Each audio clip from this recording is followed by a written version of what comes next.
नमस्कार बंधुरा, आमी टुम्पा आईटी नतून रेसिपिते आपनादेर सबाइके स्वागत। आज के शेयर करब टमेटो सूप।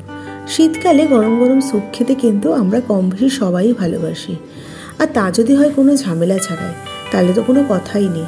ताहले चलुन देरी ना करे किभाबे टमेटो सूपटा बानाচ্ছি सेटा देखे नेওয়া যাক। কিছু সবজি নিয়েছি सूपटा বানানোর জন্য। ক্যাপসিকাম, পেঁয়াজ, রসুনের কোয়া, গাজর আর টমেটো নিয়েছি 6টা। টমেটোর মুখগুলোকে কেটে নিয়েছি। সমস্ত সবজিগুলো প্রেসার কুকারের মধ্যে দিয়ে দেব। এবার একটা নতুন আলু 4 টুকরো করে নিয়েছি, সেই আলুটাও এর মধ্যে দিয়ে দেব। 1 কাপ জল দিয়ে দেব, কারণ সবজি থেকেও জলটা বেরোবে। আর দারচিনি আর 2টো এলাচ এর মধ্যে দিয়ে দিলাম। পরিমাণ মতো নুনটাও দিয়ে দিলাম। এবার ভালো করে সমস্ত কিছুকে মিশিয়ে প্রেসার কুকারের ঢাকনাটা আটকে 4টে সিটি দিয়ে নেব। 4টে সিটি দেওয়ার পরে ঠান্ডা করে দারচিনি আর এলাচটাকে তুলে নেব।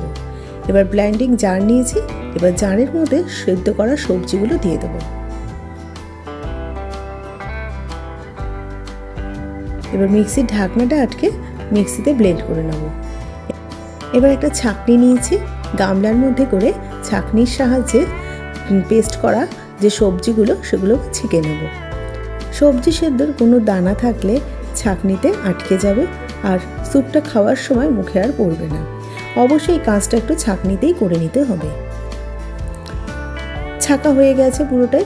এবার কড়াই বসিয়ে দিয়েছি, কড়াইতে 1 চামচ বাটার দিয়ে দিলাম। বাটারটা মেল্ট করে নেব গ্যাসের ফ্লেমটা লোতে রেখে দিয়ে।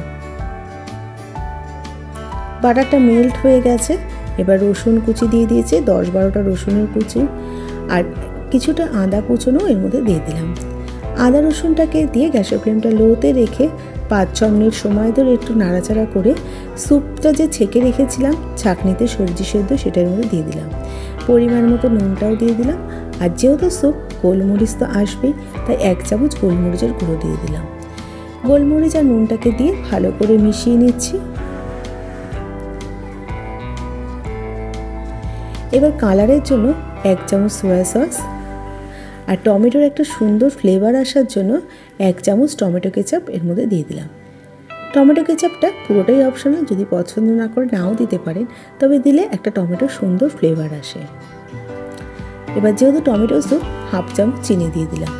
চিনিটাকে দিয়ে ভালো করে ফুটিয়ে নিয়ে এবার 1 চামচ কর্নফ্লাওয়ার ঠান্ডা জলে গুলে স্যুপের মধ্যে দিয়ে দিচ্ছি।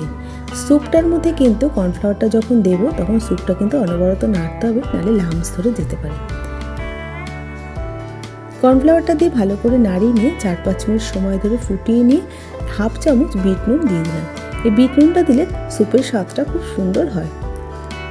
স্যুপটা আমার রেডি হয়ে গেছে। এবার গ্যাসের ফ্লেমটা বন্ধ করে 5 মিনিট স্ট্যান্ডিং টাইমে রেখে দেবো। তার আগে আমি স্যুপের থিকনেসটা দেখিয়ে দিয়েছি। দেখুন, স্যুপটা কিন্তু এইরকমই একটু ঘন ঘন হলে ভালো হয়। এবার ঢাকা চাপা দিয়ে 15 মিনিট রেখে দেবো। 15 মিনিট পর আমি গরম গরম স্যুপটাকে সার্ভ করে দিচ্ছি। ওপর দিয়ে একটু ফ্রেশ ক্রিম দিয়ে আমি গার্নিশিং করে সার্ভ করেছি। শীতকালে এইভাবে একবার টমেটো স্যুপ বানানোর অনুরোধ রইল। খেতে কিন্তু দুর্দান্ত লাগে। তাহলে আজ এই পর্যন্ত, আবার হাজির হয়ে যাব নতুন কোনো রেসিপির সাথে। ভালো থাকবেন, সুস্থ থাকবেন, ধন্যবাদ।